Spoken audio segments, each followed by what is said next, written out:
makanan yang halal dan thayyib dan tidak berlebihan. Itu sebabnya dalam Islam sering saya sampaikan bahwa dalam kajian-kajian saya sampaikan bahwa Masya Allah ternyata kalau mau ngobatin penyakit itu gampang. Ya seperti tadi Pak Samsu gitu kan, ngerti ini masalahnya apa gitu kan. Tubuh kita tuh sekarang saat ini kenapa jadi masalah? Karena pertama dia yang justru malah kita tidak banyak kasih nutrisi atau kasih zat gizinya, itu justru malah organ yang paling penting dalam tubuh kita. Organ tersebut namanya apa? Kolbu. Kita nggak tahu organ itu letaknya di mana, tapi Nabi pernah menyebutkan sebuah hadis, kata Nabi apa? Iza sholahat sholat jasad kulluhu wa iza fasadat fasada jasad kulluhu. Contoh begini. Kurma ini makanan sehat teman-teman sekalian. Ya, sangat sehat ya. Ya, dia mengandung besi, dia mengandung kalsium, dia mengandung berbagai macam bahan penting dalam tubuh kita. Tapi kalau seandainya kurma ini dimakan berlebihan, pasti muncul masalah. Seperti itu. Nah pertanyaannya, bagaimana kurma ini bisa menjadi makanan buat raga kita? Ya gampang, tinggal ambil kurma makan selesai, rehat kita. Tapi pertanyaannya, bagaimana kurma ini bisa menjadi makanan buat kolbunya kita? Caranya adalah Anda makan 1, 2, 3 butir kurma, lalu kurma tadi Anda kasih ke orang lain. Paham ya? Anda kasih ke orang lain, maka dia akan menjadi makanan buat kolbunya kita. Berupa apa? Berupa kasih sayang, berupa cinta, begitu. Ya, jadi waktu kita memberi sesuatu kepada orang lain dalam bentuk sedekah, sebenarnya kita bukan memberi fisik, tapi kita meluapkan perasaan atau mengalirkan atau menyalurkan perasaan kita kepada mereka. Itulah yang Nabi katakan, semakin sehat kolbunya, semakin sehat raganya.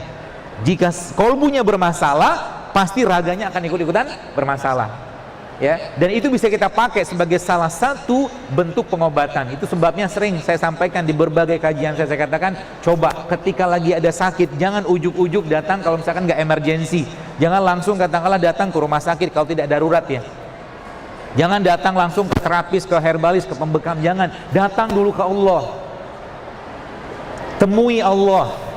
Berwudu dulu, sholat 2 rakaat, minta petunjuk sama Allah. Karena bisa jadi obatnya, sakitnya seseorang itu hanya mungkin dari sedekah yang berikan pada orang lain. Disebutkan dalam sebuah riwayat kisah di Saudi Arabia, ada seorang wanita Bapak sekalian. Wanita Saudi ini dia subhanallah kena kanker. Sudah cukup parah kankernya, dan dokter mengatakan nggak lama lagi usianya, seperti dengan teori pengobatan yang ada. Dan dalam rumah dia itu ternyata Masya Allah ada seorang wanita yang bekerja. Wanita itu orang Indonesia. Menariknya setiap per 2 jam wanita tadi, orang Indonesia tadi itu pergi ke toilet, ke kamar mandinya. Apa yang dikerjakan? Dia awalnya bingung, ini apa ini orang, kenapa bolak-balik kamar mandi? Ya. Dan Masya Allah tabarakallah, akhirnya baru ketahuan bahwa wanita tadi punya anak bayi di Indonesia, dan setiap dia ke kamar mandi itu membuang asinya dia buang. Ya, bayangkan. Dan ketika wanita Saudi tadi mengetahui kejadian tersebut, ini kisahnya masyhur sekali waktu itu di Saudi, dan subhanallah akhirnya apa? Dia suruh pulang karyawan tadi, dia punya khadimat tadi, pembantu tadi, dia suruh pulang, kamu pulanglah, gajimu tetap saya berikan, dan nanti kalau kamu pulang kabari saya ke sini. Kalau kamu pulang lagi ke Indonesia, dikasih kesempatan 6 bulan untuk menyusui anaknya, nanti kalau kamu mau pulang lagi kabarin saya akan ongkosi lagi kamu balik ke sini. Dan subhanallah beberapa lama kemudian wanita itu pulang, dan waktu wanita tadi dicek lagi sama dokternya, ternyata kankernya sudah hilang semua. Ini yang saya katakan solusi spiritual. Solusi spiritual yang banyak umat Islam tidak pakai atau lupa bahwa Islam memberikan pedoman yang luar biasa. Ketika cinta itu disebarkan, ketika kasih sayang itu disampaikan kepada orang, diberikan kepada orang, maka Masya Allah efeknya luar biasa. Contoh, ketika kita memberikan uang kepada orang, ini contoh saja 5.000 ya, atau mungkin 2.000 atau berapapun lah, 10.000, yang uang-uang jumlah kecil gitu kan. Orang itu ketika menerima uang kita, ya pasti dia akan mengucapkan alhamdulillah, terima kasih, Masya Allah, alhamdulillah, seperti itulah. Coba teman-teman sekalian ya, kita mulai menaikkan ya derajat atau mungkin pintu atau keran perasaan kita itu kepada orang lain. Ya, dengan cara apa? Misalkan biasa ngasihnya 10.000, sekarang kasih 100.000. Biasa kasih misalkan 50.000, sekarang kasih 200.000. Dibuka kerannya lebih besar. Sebenarnya kita membuka perasaan lebih besar, dan perasaan seperti itulah nanti yang akan langsung ke langit. Karena itulah bentuk rasa cinta kita kepada Allah dengan memberikan sesuatu kepada orang dalam bentuk uang sebagai simbolnya, atau mungkin apapun bentuk sedekahnya. Seperti itu.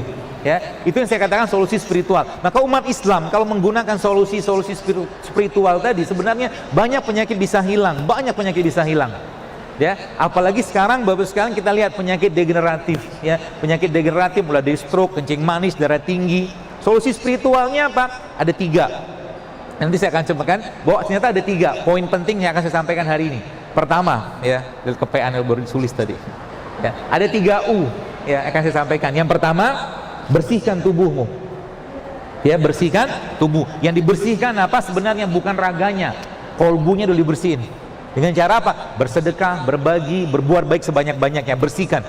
Ya, puasa itu sebenarnya salah satu bentuk pembersihannya. Sayangnya bulan Ramadan, Bapak sekalian, ya, banyak umat Islam ya saya melihat itu malah justru tidak memanfaatkan Ramadan sebagai bulan bersih-bersih badannya. Ya. Lebih sibuk berpikir buka apa, sahur apa, ketemu siapa, ya. Tapi Qur'annya lupa dibaca, sejuz pun nggak sempat. Ya, maka Ramadan kali ini saya mau menantang Anda. Berani menerima tantangan? Berani ya? Ramadan kali ini Bapak sekalian, yang harus kita kerjakan nanti, bukan harus ya, saya menantang Anda, yuk kurangi makan. Berani nggak? Kurangi makan, perbanyak ibadah. Siap? Mendadak sedih gitu ya. Hah? Apalagi biasa di masjid kan bukanya biasa pakai gorengan. Ya, biasa pakai gorengan, kemudian macam-macam lah gitu, nggak ada perubahan dengan 11 bulan yang lain. Coba bulan Ramadan kali ini teman-teman sekalian, saya mungkin ya berharaplah, minta ya agar kita lebih banyak memperbanyak ibadah daripada memperbanyak makan. Makan udah cukup lah 11 bulan. Udah banyak kita makan. Ya. Bulan Ramadan fokusnya ke ibadah, sedekah, baca Quran, zikir, bantu orang, seperti itu. Ramadan kali ini. Kan udah mulai dekat yang kita ke Ramadan. Pertama itu, bersihkan tubuhmu. Maka sebenarnya tubuh kita Bapak sekalian sudah di set up sama Allah untuk bisa membersihkan tubuhnya sendiri. Ya. Membersihkan tubuhnya dan memperbaiki tubuhnya. Asal apa dibersihin dulu. Maka ada protokol dalam Islam sebenarnya. Saya menyebutnya protokol. Yang itu syariat sebenarnya.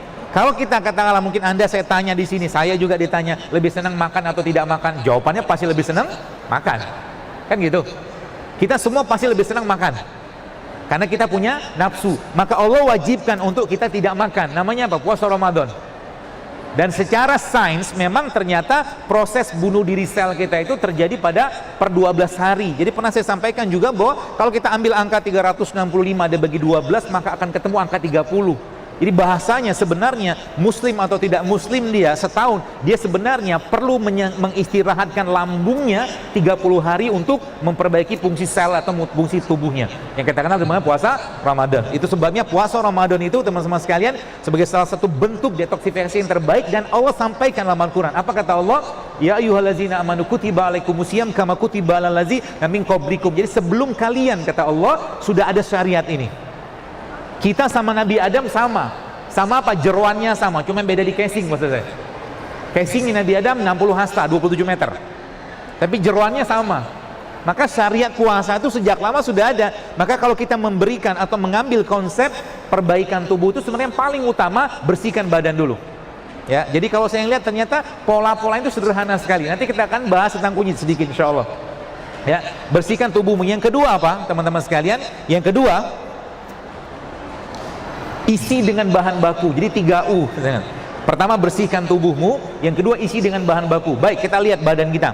Isi badan kita ini apa? Kalau dibongkar ada gen segala macam, isinya cuma asam amino. Yang kita kenal dulu dengan adenin, tirosin, guanin, sitosin, ATGS. Isinya asam amino. Maka Allah Subhanahu wa taala memberikan kepada kita di muka bumi ini asam amino terbaiknya. Salah satunya apa? Ini kan. Kurma. Maka Nabi SAW pernah sampaikan bahwa rumah di dalamnya ada kurma, maka rumah tadi tidak akan kelaparan. Asam amino yang kedua yang terbaik apa? Madu. Jadi isi dengan bahan baku.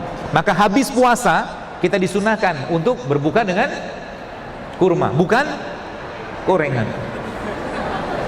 Gorengan. Ya. Boleh nggak makan gorengan? Boleh. Gorengan halal nggak? Halal. Sehat nggak? Kenapa dimakan? Enak kan? Penyakit nggak itu? Kalau semua makan untuk enak, penyakit namanya. Ya, teman-teman sekalian gitu ya. Jadi isi dengan bahan baku ya. Dan ada bahan baku yang ketiga yang ada di Indonesia nih, yang subhanallah kalau ini dipakai teman-teman, masya Allah luar biasa. Harusnya Indonesia ini menjadi negara paling sehat di dunia, negara yang paling bebas kanker harusnya. Kenapa? Kita sudah punya satu bahan baku yang luar biasa. Jadi kalau kita lihat begini, misalkan begini ya, jeruk ya, atau jeruk nipis kayak begini. Lihat, kalau kita mentadaburi apa yang Allah ciptakan, kita semakin masya Allah, Rabbana ma khalaqta hadza batila. Lihat, ada apel kayak begini meskipun impor. Apel ya. Apa persamaan mereka ini? Dua ini sama-sama buah. Lihat lagi ada pisang di sini. Atau jeruk lah. Apa persamaannya? Allah menciptakan mereka ada kulitnya. Ya kan? Semua ada kulitnya teman-teman sekalian, ada kulitnya. Kulit ini pelindungnya. Kapan waktu terbaiknya kita makan buah? Waktunya mungkin saya sampaikan pagi ya. Nih pagi kayak begini. Tapi saya sampaikan bahwa waktu terbaik makan buah saat buah tadi dipetik dari pohonnya, tapi nggak punya pohon. Masalah nggak punya pohon. Kenapa? Ketika putus dari pohon tadi, apa yang terjadi? Mulailah putus saluran energi, saluran nutrisi, gizi dari pohon tadi ke buah tadi. Itu sebabnya Allah memberikan pelindungnya kepada mereka ini berupa kulit. Ketika kulit ini dibuka teman-teman sekalian, dibiarkan beberapa menit saja, apa yang terjadi? Pasti mulai kekuningan, kecoklatan karena ketemu oksigen, kan gitu. Maka sebenarnya kalau kita sekarang kan lagi heboh-hebohan, glowing-glowingan tuh. Pakai apa berbagai macam produk-produk. Jadi sebenarnya kulit kita ini cerminan dari isi perutnya. Kalau perutnya, badannya sehat, kulitnya pasti bersinar. Syaratnya apa? Syaratnya dia harus perbanyak makan makanan yang tidak teroksidasi. Jadi kalau Anda ketemu dengan jeruk, habis dibuka langsung makan. Termasuk ada salah satu sumber, tadi saya sampaikan, ada salah satu sumber asam amino yang luar biasa baik di Indonesia, yang Allah lindungi dia dengan sangat luar biasa. Ada serabutnya, ada cangkangnya, ada dagingnya, dan di dalamnya ada air yang kita kenal sebagai air kelapa. Dan masya Allah tabarakallah, kemarin saya ada kajian di Jogja, ada ibu-ibu cerita ke saya, ya masya Allah semua kuasa Allah, bukan karena kita. Dia cerita ada dia penyakit kandungan lah, saya lupa namanya apa, dokternya sarankan untuk operasi seperti kista apa infeksi apalah saya lupa. Jadi dia cerita sebelum dia mau operasi itu akhirnya dia mengkonsumsi air kelapa yang muda itu, kemudian dia blender sama ini kunyit, ya, diambil kunyit, dipotong dan dia tambahkan lagi dengan kurma. Masya Allah tabarakallah teman-teman sekalian, apa yang terjadi? Tiba-tiba dari kemaluannya keluar gumpalan darah yang ya kayak klot gitu loh, seperti itu. Modal itu doang. Kenapa? Coba lihat, kita belajar kunyit sekarang. Apa yang dilihat dari kunyit? Bentuknya kayak apa? Kalau kita potong, kalau teman-teman melihat ya, kalau kunyit nanti coba dibuka gitu, ini yang agak gedean. Kunyit ini kan Allah menciptakannya seperti apa? Kayak seperti pembuluh darah, ya kan? Kalau pembuluh darah dipotong, penampang dibuka, maka pembuluh kayak begini. Maka sebenarnya tanda-tanda kebesaran Allah dari produk-produk ciptaan Allah udah sangat jelas. Maka kunyit ini teman-teman sekalian menjadi salah satu pembersih darah kan. Tapi kita punya satu sumber lagi nih, saya mau kasih aja resepnya nih. Ya, ini teman-teman bisa pakai, terutama yang sudah banyak masalah di badannya. Ya, nanti Anda ambil kunyit, potong aja kunyit kayak begini, lalu Anda blender sama, jadi kan gini, kalau kita lihat darah itu kan di dalamnya mengalir, jadi pembuluh darah dalamnya kan mengalir tuh darahnya. Ya, isinya apa? Beri dia pesan terbaik dari Allah melalui produk ciptaan Allah yang terbaik, salah satunya adalah habatus sauda. Ini nanti kunyit Anda ambil, ya, kupas gitu kan, lalu teman-teman blender, ambil mungkin kunyit mungkin satu ruas kayak beginilah, 1-2 ruas lah, 1 ruas cukup atau 1,5 ruas. Nanti Anda ambil mungkin 1 sendok makan atau 1/2 sendok makan habatus sauda bubuk, ya, habatus sauda bubuk, lalu blender mereka tadi dengan kurma. Dicoba, kapan waktu terbaiknya dimakan atau diminum? Malam, mau tidur. Kenapa? Lihat kata Allah dalam Al-Quran, Malam itu adalah waktu terbaiknya untuk istirahat. Maka malam bukan waktu terbaiknya untuk banyak makan. Kasih petugas istirahatnya lebih atau petugas kebersihan lebih banyak. Siapa petugas kebersihannya? Ya salah satunya itu tadi, isi bahan baku. Jadi isi bahan baku itu asam amino. Maka coba mulai rutinkan teman-teman sekalian, dalam 1 minggu tuh Anda mungkin 2-3 kali minum air kelapa. Itu asam amino, tapi syaratnya jangan pakai gula. Sudahlah, talak 14 sama gula pasir. Ya, jangan talak 3 lagi, talak 14 sama gula pasir. Nggak ada lagi, Anda sudah cukup manis tanpa gula pasir, tenang aja. Yakinlah. Ya. Kalau Anda pengen makan manis, ambil manis dari sumber kayak begini. Minum teh tawar tapi makannya kurma, jauh lebih sehat. Minum kopi pahit, makannya kurma, jauh lebih sehat. Ya seperti itu. Ya. Jadi itu ya. Jadi teman-teman, yang pertama tadi bersihkan tubuhmu, kolbumu, ya dengan puasa, dengan berbuat baik, fisiknya dengan puasa. Ya. Jadi kalau kita pernah mendengar ada suatu perkataan sumut tasihu, bahwa puasa itu menyehatkan, memang benar. Maka coba lihat, ada 30 hari Ramadan, ada 6 hari Syawal, ada puasa Senin Kamis, ada Ayyamul Bid, ada puasa sunnah, dan tambah satu lagi berbekam. Komplit sudah. Kalau umat Islam menggunakan apalagi puasa Daud, itu lebih dahsyat lagi. Kalau kita pakai pola itu, sebenarnya mana ada kanker bisa hidup pada lingkungan orang yang berpuasa? Gak bisa. Kanker itu muncul gara-gara apa? Ya faktor pendukungnya banyak, pencetusnya banyak. Ya salah satu pikiran. Ya, toksik yang paling buruk itu bukan toksik dari makanan, bukan toksik dari minuman, bukan toksik dari pestisida atau bahan kimia, tapi toksik dari pikiran. Paling buruk. Ya. Seperti itu. Jadi yang terakhir apa? Yang terakhir, pertahankan dengan produk ciptaan rohmu. Yang pertama, bersihkan tubuhmu dengan puasa. Ya, yang kedua dengan berbuat baik. Yang kedua apa? Isi dengan bahan baku. Bahan baku kita tadi apa? Asam amino. Ya, ini sebenarnya kan kurma asam amino, madu asam amino, teman-teman sekalian. Yang ketiga, ya pertahankan dengan produk ciptaan rohmu. Poin pentingnya. Jadi nanti Anda maintainnya kayak begitu. Jadi nanti misalkan nggak boleh makan nasi. Apakah kita melarang makan karbohidrat? Tidak. Makan karbohidrat tetap jalan. Tapi cari karbohidrat yang sehat. Contoh karbohidrat, contohnya apa yang sehat? Beras merah, beras coklat, beras hitam, atau mungkin ada makan kentang, makan jagung, atau mungkin makan ubi, bisa. Nggak mesti makan nasi putih. Ya, Anda makan nasi putih boleh nggak? Boleh, tapi coba diubah sedikit nasi putihnya sehingga nggak berat di badan. Ya, caranya gimana? Ambil bawang merah, bawang putih, serai. Nanti kalau mau bikin nasi ala-ala saya, bawang merah, bawang putih, serai. Ya, Anda tumis dengan minyak zaitun api kecil aja, atau tumis dengan minyak kelapa. Tumis pelan aja sampai ada keluar aroma sedikit, kasih garam sedikit, kasih lada hitam, masukkan ke nasinya. Lalu Anda makan dengan apa? Dengan sambal yang terbaik, namanya sambal kurma. Sambal kurma itu isinya apa? Ya bawang putih, cabai rawit, kurma sama garam.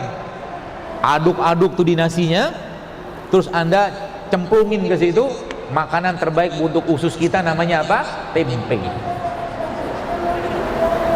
Enak? Enak banget. Bukan nasi goreng itu, Pak. Nasi goreng. Mirip nasi liwet. Cuma nasinya apa? Karena nasinya sekarang ketika kita masukin cabai rawit, kita masukin bawang merah, bawang putih sama serai, dia ada teman nasinya, bukan gula sendirian. Sehingga buat badan kita nggak terlalu berat untuk dicerna. Ya, seperti itu. Jadi yang terakhir ya tadi ada pertahankan dengan produk ciptaan Allah. Indonesia kaya dengan produk ciptaan Allah yang luar biasa. Modal 2 ini saja teman-teman sekalian, kita bisa mendapatkan manfaat yang luar biasa. Nah, ini saya kasih resepnya. Resep di samping yang tadi Anda bisa pakai tadi yang kunyit tadi, kemudian habatus sauda sama kurma itu Anda blender, ini bisa untuk promil juga resep ini. Ya, baik bapaknya, baik ibunya minum itu. Ya. Buat promil juga bisa dipakai resep itu. Jadi kunyitnya mungkin kasih air panas sedikit, ambil disaring lalu di blender sama habel soda dan kurma. Kurma dibuang bijinya. Ya. Nah, yang terakhir teman-teman sekalian, Anda bisa pakai ini. Ya, resep ini isinya apa? Yang pertama jahe. Ya, jahe. Isinya yang pertama. Cara bikin nanti saya ajarkan. Jadi yang terakhir kan, pertahankan tubuhmu dengan produk ciptaan Allah. Allah tidak mungkin iseng tanda kutip nyiptakan kayak begini di Indonesia, Pak Bu, nggak mungkin. Tujuannya apa? Pasti itu tujuan, ya. Untuk apa? Untuk menjadikan penduduk negeri ini sehat dan bertakwa. Karena sehat, seperti saya sampaikan, harus bikin kita makin taat. Kesehatan yang Allah berikan kepada kita harus bikin kita lebih taat. Kalau tak taat dengan kesehatan, mungkin jauh lebih baik sakit untuknya dengan Allah gugurkan dosanya. Seperti itu. Bahan pertamanya ini jahe, ya. Yang keduanya kunyit. Yang ketiganya lengkuas. Yang keempatnya serai, ya. Jahe, kunyit, apa tadi yang ketiga? Lengkuas, serai, ya. Lalu itu Anda potong-potong rajang semua, kasih air panas, teman-teman sekalian. Lalu Anda ambil jeruk nipis seperempatnya lah, masukin di situ, ya. Setelah disaring, ya, setelah disaring masukin di situ, dan habis disaring Anda blender lagi dia sama ini kurma. Coba diminum nanti, efeknya coba rasakan. Syaratnya apa? Jangan masukin bahan pengganggu dalam badan kita yang bikin kacau, terutama gula-gula yang tidak sehat. Contohnya nasi putih, contohnya lagi apa? Tepung-tepungan, ya. Yang ketiga apa? Gula pasir. Jangan dimasukin itu dulu. Kalau itu masuk, mereka kerjanya tidak optimal, ya. Coba mulai latihan tuh. Latihan bagaimana dalam 1 minggu ke depan, 3 hari dulu deh, nggak makan nasi putih, nggak makan gula pasir dalam bentuk apapun, nggak makan tepung, sama nggak makan produk yang mengandung minyak. 3 hari dulu. Meskipun saya tahu godaannya berat, baru keluar di depan ada pojok kuliner bro. Latihannya sih nanti pojok kuliner kan. Boleh nggak makan begitu? Ya boleh, nggak ada yang melarang, ya. Tapi coba ciptakan dulu kebiasaan sehatnya. Ini sayur jarang, buah jarang, puasa jarang, air putih jarang, olahraga jarang, gitu kok jalur sehat. Kalau bahasa Jawanya gitu loh. Gitu kok minta sehat, ya. Artinya apa? Kalau itu mau diperbaiki teman-teman sekalian, benerin dulu badannya, bersihin dulu. Sehingga apa? Mereka ini sebenarnya ketika masuk ke badan kita, mereka sudah ada teman di dalam, reseptornya gitu loh. Jadi waktu dia masuk dalam udah cocok, ke jantung cocok, ke ini cocok. Inilah yang saya katakan produk ciptaan Allah ini. Makanya kalau ada orang tanya ke saya, dokter maaf kunyit itu aman nggak? Kemarin pas ada kajian di satu tempat, ada seorang yang bertanya ke saya, dokter itu dosis kunyit itu seperti apa? Dia bilang, kita kan butuh dosis, dia bilang. Terus saya balikin sama dia, emang menjawab seperti itu, saya katakan nggak perlu ilmu tinggi-tinggi. Tolong kasih saya data, apakah di negeri kita ini ada orang keracunan minum kunyit, saya bilang. Ada nggak sih? Nggak ada loh. Karena toh kita mau nyium kunyit apa? Sejempol, sejari, seruas. Sebanyak apa sih kita minum kunyit gitu loh? Hebohnya minta ampun dengan dosis gitu kan. Itu sebabnya sering saya sampaikan, kita kan pakai TF. TF itu apa? Takaran feeling. Takaran feeling. Pakai perasaan aja gitu kan. Ibu-ibu biasanya kalau masak juga nggak ditaker, ya, masak ini masak itu nggak ditaker gitu loh, masak aja, hasilnya juga enak karena masaknya dengan cinta. Betul loh. Coba dia masak sup, masak apa pindang gitu kan, sup lah, ditaker tuh jahenya sekian, cengkeh sekian, apanya sekian, bawangnya sekian, coba ditaker. Tapi masaknya lagi bete, lagi baper, lagi marah, nggak bakal kerasa tuh makanan, ya kan? Seperti itu. Dia pengendali semua teman sekalian. Dia pengendali. Maka jaga hati baik-baik. Dia nggak perlu marah, jangan marah. Ya. Dan hati itu ya mungkin terakhir, hati kita itu teman-teman sekalian dia nggak butuh banyak makan. Kolbu kita nggak butuh banyak makan. Makanannya justru malah kebaikan. Itu sebabnya Nabi pernah sampaikan bahwa ada 2 yang menyebabkan lemahnya iman seseorang. Ya, bukan Nabi tapi ulama menyebutkan lemahnya iman seseorang karena 2. Yang pertama banyak bicara, yang kedua banyak makan. Kalau udah banyak makan apa yang terjadi? Gemuk lah. Orang banyak makan pasti gemuk. Mau apa lagi ngomongnya? Ya, makan terus. Apalagi makan di waktu-waktu yang berat tubuh kita untuk mencerna. Contoh malam. Coba malam ini kan sekarang jam 5 nih. Ya, latihan gak usah makan malam. Siap nggak? Siap? Ya, apa-apa kalau nggak siap. Latihan dulu. Ya, seperti itu ya. Jadi poin-poin penting itu teman sekalian bisa kita praktekkan. Dan terakhir nih mungkin banyak pola-pola yang Nabi pernah sampaikan kepada kita. Kalau kita ikuti itu baik-baik, sebenarnya itu luar biasa. Ada satu pernah sebutkan sebuah riwayat hadis, Nabi pernah menyebutkan bahwa dalam 1 bulan Rasulullah SAW tidak makan apapun kecuali beliau makan kurma dan air putih. Pernah sebut dengar riwayat itu ya? Bukan Nabi miskin, bukan. Kalau Nabi mau mah tinggal minta. Tapi Nabi mengajarkan, dan memang dalam piramida detoksifikasi, piramid yang paling tinggi itu adalah memang puasa air. Jadi kalau nanti teman-teman ya, yang mau promil, yang mau badannya sehat, yang katakanlah sudah sekian banyak obat masuk ke badannya, sudah sekian banyak katakanlah herbal nggak berefek ke badannya, dan pengen meriset ulang badannya, maka selama 24 jam Anda tidak ngapa-ngapain kecuali puasa. Puasa itu bukan nggak makan tapi minum air aja, hanya 24 jam. Itu seperti tubuhnya akan teriset sendiri, dan bagi laki-laki itu akan memboost up, akan mengeluarkan testosteron lebih banyak. Bagi laki-laki, bagi perempuan dia akan meriset hormonnya.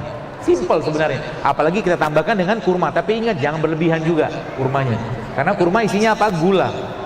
Gula kalau berlebihan juga bermasalah. Kita pernah mendengar ada seorang ulama besar ya, ulama Islam, itu pernah disebutkan itu matinya karena banyak makan kurma. Ada kayak begitu. Mungkin gak usah saya sebutkan namanya. Dia mati karena makan kurma terlalu banyak. Ya, kenapa? Kurma sehat, tapi satu hari makan kurma 1 kilo, diabetes juga dia. Madu kayak begini, subhanallah sehat luar biasa. Ya, maka madu tapi kita minum 1 hari mungkin 1 liter, ya kebanyakan. Ya, apalagi dengan, saya pernah sampaikan bahwa sebenarnya kalau kita mengikuti pola-pola sederhana, dan kita ngikutin ritmenya sholat, gampang sekali. Teman-teman waktu mau sholat coba minum air putih satu gelas setiap mau sholat. Minum air putih 1 gelas setiap sholat. Apa yang terjadi? Lihat badan Anda. Karena waktu sholat itu adalah perubahan metabolisme di badan, dan perubahan metabolisme atau perubahan suhu di bumi waktu sholat itu. Sholat 5 waktu itu perubahan suhu bumi. Maka saat itu waktu terbaik apa? Untuk memberikan yang hidup kepada badan kita berupa air. Ya, nanti coba dilatih tuh. Waktu mau sholat minum air 1 gelas, sholat subuh 1 gelas, zuhur 1 gelas, asar 1 gelas, maghrib 1 gelas, isya 1 gelas. Ya mungkin sekitar 500 mili kebanyakan, mungkin 300 mili sudah cukup. Apa yang terjadi? Tubuh akan diperbaiki dan ditambah lagi dengan yang tadi saya sampaikan tadi.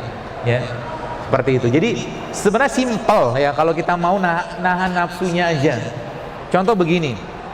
Kalau sekarang saya ada 1 piring nasi goreng di tangan kanan saya, dengan 1 piring yang katakanlah makanan saya misalkan seperti kurma. Kalau saya tanya teman-teman, sehatan yang mana? Yang ini kan? Tapi kalau saya jujur tanya, yang dimakan yang mana? Kenapa dimakan nasi goreng? Karena enak, kan gitu kan? Nah, semakin banyak fitrah kita, jadi ketika gini, kolbunya, hatinya, jiwanya bilang makanlah ini gitu kan, kita langgar terus menerus, lama-lama dia nggak berfungsi, bawaannya pengen yang ini terus, akhirnya apa? Nafsu yang diutamakan gitu loh. Makanya ada seorang dokter namanya Dr. Umar Al-Faruq, dikatakan bahwa lapar itu elemen kedisiplinan pertama diri kita. Kalau Anda bisa ngontrol lapar, dia katakan Anda bisa ngontrol yang lain. Coba dilatih laparnya ya. Hari ini kan hari Sabtu nih, besok Ahad, kalau Anda pergi ke kondangan kan banyak makanan tuh ya, Anda mau berjuang di sana. Saya kemarin alhamdulillah ke Bukit Tinggi. Di Bukit Tinggi udah tahu kan, di pasar atas itu kan ada makanan yang nggak enak tapi enak banget. Sangat. Jadi ada teman saya bilang makanan Padang itu nggak enak tapi enak banget. Masalahnya kenapa ada rumah sakit stroke di Padang? Ada santan gitu loh. Silakan makan Padang, silakan makan yang enak tapi nggak sehat tadi, silakan. Tapi ingat, Anda tanggung jawab bakar kalorinya. Tanggung jawab. Kalau nggak siap bakar kalori jangan makan, mendingan buah aja deh. Ya, mendingan buah. Nggak ada ceritanya orang makan buah gemuk. Nggak ada. Makanya kalau orang bilang, dok kalau nanti saya makan buah kebanyakan gimana? Aman insya Allah, asal apa? Dibakar juga. Karena kan buah dingin, harus ada exercise-nya juga ya. Jadi mau makan enak, ingat bakar kalorinya. Lihat kalau mau makan, mulai sekarang teman-teman kalau mau makan pikirin baik-baik. Kalau saya makan ini kira-kira bikin sehat atau bikin masalah? Ya, mikirnya kayak begitu. Kalau bikin masalah nggak usah dimakan. Ya, siap nggak begitu? Nggak mau jawab nih. Nanti ya kalau udah tercipta kondisi kita, pikiran kita udah senang kayak begitu, aman kita teman sekalian ya. Banyak makanan saya kita bisa bikin tiap hari pun bisa. Contoh nih, ibu-ibu nih, coba pagi-pagi dibikin bapak-bapaknya tuh di rumah gitu kan, yang kalau sudah punya suami. Kalau belum ya maaf, sepertinya banyak yang belum. Nanti ambil sayur tuh, sayur yang warnanya berbagai macam warna, ada merah, ada kuning, ada putih, ada orange, ada ungu. Ambil sayur-sayur tadi ya, potong-potong kecil, kasih suaminya. Tapi jangan langsung kayak begitu ya, langsung jangan sayur doang, kasih jeruk nipis, kasih zaitun, kasih lada hitam, kasih madu sedikit. Atau Anda bisa bikin toppingnya pakai alpukat. Toppingnya pakai alpukat. Alpukat diapain? Dikerok, kasih bawang putih sedikit, dikit aja bawang putihnya, mungkin seruas kecil aja, kasih sedikit garam, kasih lada hitam, kasih jeruk nipis. Itu akan jadi topping yang sangat enak pagi-pagi untuk dikasih ke suami. Insya Allah suami di kantor gak akan mengantuk kalau punya suami ya, kalau punya suami. Nah yang belum, dia mudah-mudahan punya. Simple, mengubah isi piring kita teman-teman sekalian akan merubah banyak hal dalam kehidupan kita ya. Saya sebenarnya cukup khawatir sekarang dengan bertebarannya berbagai macam warung-warung yang menjual makanan, minuman yang penuh dengan gula. Kemarin saya sempat lihat satu produk kemasan gitu ya, subhanallah, waktu saya cek, bukan dalam video itu, waktu dicek itu kan, itu 40% isinya gula. Teman-teman mungkin, terus kenapa? Ini saya katakan kalau begini semua, bahasa saya kayak program pendiabetesan massal, saya bilang. Program pendiabetesan massal. Siapa mau tanggung jawab? Sekarang Allah menciptakan kita. Ini sebagai penutupnya. Kata Allah, "Lam yakun a'udzu minasyaitonir rajim, wa laqad khalaqnal insana fi ahsani taqwim." Kata Allah, kami ciptakan manusia itu dengan sangat sempurna. Teman-teman, cobalah berazam meminta kepada Allah agar apa? Ya Allah, nanti kalau aku kembalikan jasad ini kepadamu saat nyawaku engkau ambil, semoga saya bisa kembalikan dalam bentuk yang sempurna tanpa penyakit sebagaimana dulu kau menciptakan aku. Sehingga nanti apa? Anda hidup sehat bukan untuk lifestyle, Anda hidup sehat bukan untuk gaya-gayaan, tapi untuk memberikan yang terbaik untuk Allah, menjaga badan ini, untuk menjaga rasa syukur kita dan ketaatan kita kepada Allah SWT. Yang masih banyak sakit-sakitan, coba ikutin pola-pola Nabi itu. Sudah banyak kali postingan-postingan saya katakan subhanallah. Ada seorang ibu kemarin cerita ke saya, dia sejak Ramadan, Syawal tahun kemarin, Lebaran tahun kemarin, beliau itu kena tiroid. Dan apa yang terjadi teman sekalian? Yang terjadi, dia mungkin baca postingan saya, akhirnya dia mencoba minum itu kunyit, serai sama jeruk nipis. Bermodalkan itu, dia mau ngobatin tiroidnya. Tapi masya Allah, kemarin dia ngabarin saya, sempat saya posting itu, dia ngabarin saya, tapi subhanallah apa? Akhirnya gara-gara itu, asbab dari situ malah justru Allah kasih dia hamil. Dan yang menarik lagi, ibu itu sudah sejak tahun 2005 belum hamil. Artinya hampir 15 tahun Allah kasih belum anugerahkan hamil kepada beliau, cuma modal kunyit, serai sama jeruk nipis Allah berikan hamil kepada beliau. Itu banyak sekali. Kenapa? Karena badannya sudah bersih. Sering saya tanyakan, apa yang dikerjakan? Udah nggak makan lagi tepung-tepungan, nasinya dia ganti dengan karbo yang sehat, gula diganti dengan karbo yang sehat juga, ke gula yang sehat, plus lagi minyak dia sudah mulai mengurangi. Simple sebenarnya, asal mau saja, asal mau aja. Kalau nggak mau, nggak usah dipaksain. Ya, maka saya mungkin sampaikan pada teman-teman sekalian, yuk, ya, jadilah duta-duta sehat Islam. Ya, umat ini sudah terlalu banyak bebannya. Ya, sekarang urusan penyakit pun kita jauh dari agama, jauh dari tuntunan Al-Quran, jauh dari tuntunan Nabi SAW. Sehingga apa? Menjadi umat yang lemah. Ya, menjadi umat yang lemah. Apa yang terjadi bos sekalian? Lemahnya, akhirnya ujung-ujungnya karena makanan yang dimakan tidak sehat, akhirnya jiwanya pun, ruhnya pun, imannya pun tidak sehat, tidak kuat. Sehingga apa? Bangun malam malas, ngaji malas, sedekahnya mau segitu-gitu aja, sholatnya dulu begitu-begitu aja. Padahal semua syariat dalam Islam menyehatkan, meskipun kita tidak mengerjakannya untuk sehat, kita mengerjakannya karena ketaatan kepada Allah Subhanahu Wa Taala. Ya, jadi 3 pesan penting saya tadi: bersihkan tubuh kita, bersihkan tubuhmu. Yang kedua, isi dengan bahan baku. Yang ketiga, pertahankan dengan produk ciptaan rohmu. Simple banget. Nanti apa yang terjadi? Mensnya akan mulai benar. Yang bapak-bapak mungkin yang biasa ngantukkan di kantor misalkan, atau mungkin lagi kerja, mulai hilang ngantuknya, malah justru fitnya luar biasa. Apalagi tadi pakai pola-pola puasa seperti water fasting tadi, atau Anda mulai menjangkakan waktu makannya. Ya, menjangkakan waktu makannya. Misalkan nih, ya, contoh misalkan Anda puasa, misalkan puasa 4 jam 4 kita sahur ya. Jam 4 kita sahur, nanti berbukanya jam 6. Berarti sudah 14 jam itu. Kita tidak makan ya. Nanti setelah jam 6 itu Anda makan atau berbuka tadi, naikin lagi sampai ke 18 jam. Jadi Anda tidak makan kecuali berbuka saja, naikin. Jadi makannya malam. Itu juga bisa dipakai. Saya beberapa pola-pola saya pakai sehingga apa? Tubuhnya akhirnya menggunakan bahan baku atau bahan bakar cadangan yang berupa apa? Berupa lemak. Ya, berupa lemak. Jadi kalau lemak itu udah dipakai, tubuhnya akan sangat powerful, teman-teman sekalian. Ya, maka makan jangan sering-sering, tapi sekali makan berkualitas, udah cukup sebenarnya. Sisanya isi dengan bahan bakunya, dengan asam amino, ya, dengan serat, dengan vitamin, dengan mineral. Ya, maka sebabnya kalau kita lihat, ya, terakhir mungkin itu jam berapa ya? Hah? Sampai malam.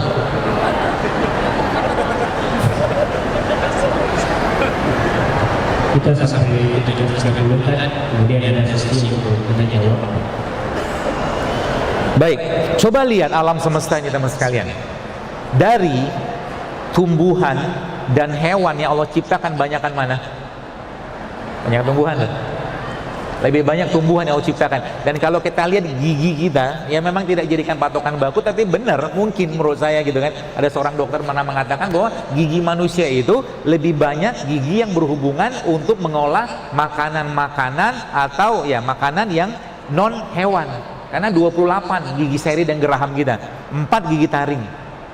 Gigi taring kan gunanya untuk apa? Untuk merobek, merobek, mengoyak, gitu kan, yang berhubungan dengan protein hewan. Dan Allah ciptakan sayur dan buah lebih banyak. Lihat lagi, warnanya lebih banyak apa di alam semesta ini? Lebih banyak Allah ciptakan warna hijau. Sayur yang berwarna hijau jauh lebih banyak daripada sayur-sayur yang berwarna yang lain. Dan warna hijau dalam ilmu makanan yang saya pahami itu paling bagus untuk detoksifikasi. Maka kita sedang mengenal ada kayak brokoli, ada bokcoy, pokcoy itu ya, apa gitu. Itulah yang warna hijau itu, yang memang sayuran tadi punya fungsi detoks yang luar biasa ke badan kita. Seperti itu aja, apalagi kita menggunakan konsep-konsep begini. Ini Masya Allah, kalau seandainya ya, saya katakan teman-teman, lihat kayak begini, lengkuas, ada kunyit, ada serai, ada jahe, kan bentuknya nggak jelas kayak begini kan? Kan bentuknya nggak jelas. Nah, kanker itu bentuknya nggak jelas. Kan gitu. Maka coba baca penelitiannya. Kunyit anti kanker, jahe anti kanker, lengkuas anti kanker. Boleh, Masya Allah. Temulawak anti kanker. Kita pakai katakanlah rumus contoh, misalkan Anda yang di sini mungkin maaf ada yang kena gangguan atau masalah liver, fatty liver atau perlemakan di hati, gampang sekali ngobatinnya. Kasih bahan bakunya dia. Yang pertama tadi apa? Air kelapa contohnya. Ambil air kelapa. Air kelapa apa? Air kelapa yang paling baik adalah air kelapa yang muda. Ya, yang ada apa dagingnya masih halus. Nanti air kelapanya di blender sama apa? Sama kalau misalkan buat liver, Anda ambil 2, misalkan temulawak sama kunyit. Kasih dia bahan baku asam aminonya, air kelapa asam amino, tapi kita tambahkan dengan produknya Al-Quran atau produknya hadis Nabi SAW, contohnya apa? Kurma atau madu. Itu kan jadi pembersih liver yang luar biasa. Simple, asal apa? Jangan lagi kotori atau jangan lagi masukin yang bikin berat di badan. Ya, jadi semakin kita mentadaburi ayat Allah, sebenarnya kayak sekarang gitu kan, saya kalau menggunakan konsep-konsep ini nurunin berat badan itu gampang banget. Pak Syamsu tadi subhanallah 10 kilo turun coba. Sekarang malah bingung gitu kan, mau naikinnya gimana? Ya, seperti itu. Tapi ingat, kalau sudah termaintain teman-teman sekalian, Anda harus tetap loading protein, karbo, segala macam yang sehat ya. Insya Allah akan jauh lebih gampang ya. Dan mereka ini sebenarnya kita lihat Allah menciptakan Indonesia atau menjadikan Indonesia ini penuh dengan rempah-rempahan. Jadi mulai sekarang saya mungkin kalau boleh menyarankan masjid-masjid nanti kalau lagi buka bersama atau lagi Ramadan, coba dibikin tuh kan gampang, kunyit, jahe, serai kan bisa dibikin tuh. Murah kan? Ya, mudah-mudahan nanti kita bisa bikin itu kedai-kedai JSR di setiap masjid gratis. Boleh gitu ya? Ya nanti setiap orang ke masjid suruh minum madu, suruh minum jahe, suruh minum kunyit, suruh minum serai, murah meriah. Ya semoga abang-abang pedagang sayur rempah-rimpangnya nggak denger. Nanti naikin lagi harga. Katanya sekarang jahe sudah mulai naik harganya. Iya benar ya? Jangan-jangan ikut kajian dia. Mungkin. Ya seperti itu. Baik, mungkin diginiin sama teman sekalian dan mudah-mudahan bermanfaat sharing saya ini, dan mudah-mudahan buku ini juga bisa teman-teman aplikasikan, dan kalau sudah dipraktekkan ya coba sampaikan pada orang lain ya, sehingga kita dapat pahala berantai semuanya.